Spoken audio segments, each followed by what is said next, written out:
কুচু খান্দিছো এয়া পুকুৰী বাৰতে অলপ ৰুই থৈ দিছিলো আগৰ ভিডিঅ'ত আপোনালোকক দিছো মই যে কুচু ৰুই থৈ দিছিলো এয়া ইমান ডাঙৰ হৈছে ইমান সুন্দৰ হৈছে পেটাবিলাক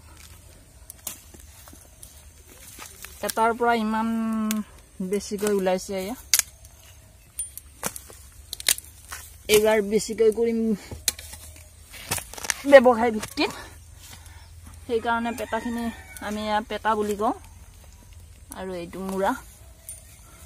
ইয়াকো খাব পাৰি ধুনীয়া আহু কচুৰ নিচিনাই হয়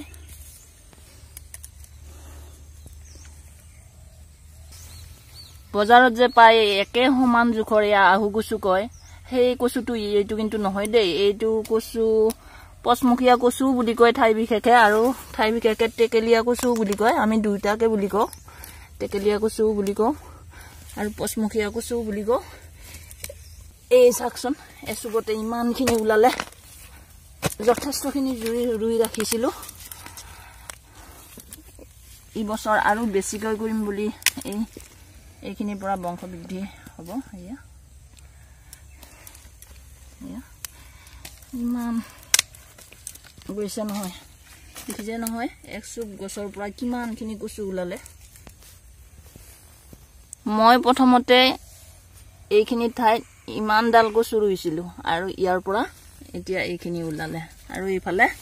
এইখিনি আছে ওপৰতে ওলাই আছে আপোনালোকে দেখিছে এয়া এচুক আছে আৰু এচুকতে আৰু আছে এয়া কিমান হৈছে নাচাকিয়া আচৰিত মই নিজে ৰুইছো কিন্তু প্ৰথমবাৰৰ কাৰণে ৰুইছিলো আৰু মই নিজে আচৰিত হৈছো ইমানখিনি কচু ওলাব বুলি মই ভবা নাছিলো আপোনালোকৰ ফালে এইটো কি কচু কয় কমেন্টত জনাবচোন আৰু আছে খাবলৈ যে ইমান সোৱাদ নহয় আহু কচুতকৈও বেছি সোৱাদ আছে ইয়াত মাৰ যে কয় সেই মাৰটো বেছি আছে ডাঙৰ ডাঙৰ মাছেৰে বনালে আৰু সোৱাদ হয়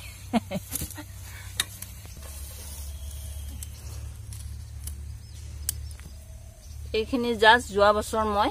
অকল বিধানৰ কাৰণে কৰিম বুলি আনিছিলো আধা কেজি এটা আৰু এনেদৰে মই ঠাইখিনি বাছনি কৰি ভাল ভাল ঠাইত ৰুই থৈ দিছিলো আৰু যথেষ্টখিনি কচু ওলাব আজি প্ৰথম খান্দিছো যিহেতু এচুবৰ পৰা আপোনালোকক কৈছোৱে ইমানটোমান কচুৰ পৰা এইখিনি ওলাইছে আৰু এইফালে আছে আৰু ফালেও আছে আপোনালোকক দেখুৱাম বাৰু সেইফালেও আসলতে উপৰুৱা খেতি কৰিবৰ কাৰণে মোৰ আছে এঠাইত যথেষ্টখিনি মাটি আছে আৰু সেইখিনি এইবাৰ মই হাজু কৰি লৈছো আৰু সেই হাজু কৰি লোৱা মাটিখিনি এইবাৰ মই গোটেই কচুখিনি ৰুই লম আপোনালোকক মই ক'ত ৰুবলৈ হাজু কৰি লৈছো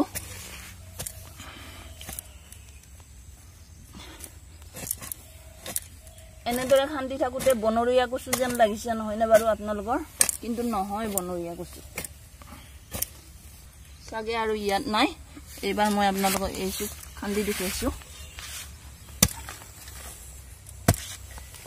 মুৰ্গী আছে যিহেতু মুৰ্গীয়ে সাইডে সাইডে গা ধুই এনেকুৱা কৰি ৰাখিছে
যোৱা বছৰ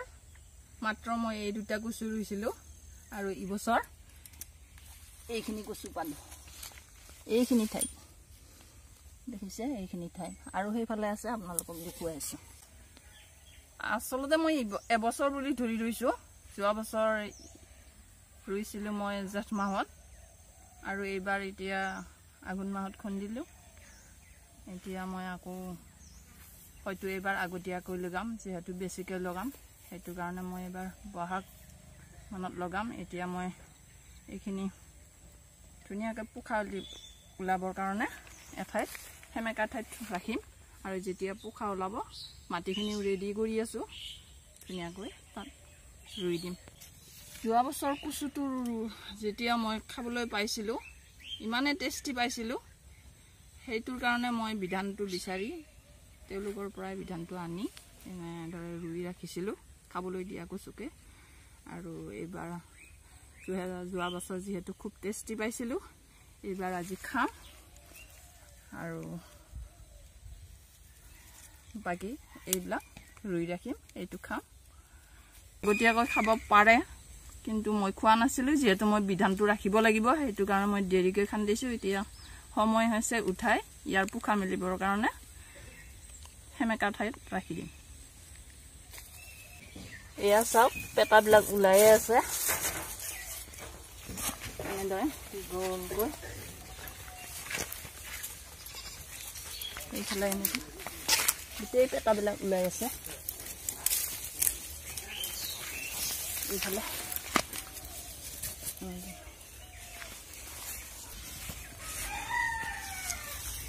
ওপৰ ফালে সামান্য ওলাই আছে কিন্তু তল ফালে দেখিলে নহয় এই পেটাবিলাক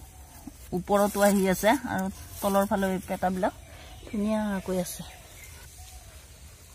আপোনালোকৰ ছাগলীবিলাকে কচু খায় নে নাখায় নাজানো কিন্তু আমাৰ ছাগলীকেইটাই কচু গোটেই পাতবিলাককো খাই দিছিলে আৰু দেখিছে এয়া কচুৰ পাতটো আগৰ ভিডিঅ'ত দিছোঁ মই আপোনালোকক এয়া বনৰীয়া কচু আচলতে নহয় বুলি কচু ৰুই ৰাখিছিলোঁ আগৰ ভিডিঅ' চালে আপোনালোকে গম পাব আজিৰ কাৰণে বাৰু হৈ গ'ল এইখিনি পালোঁ বাই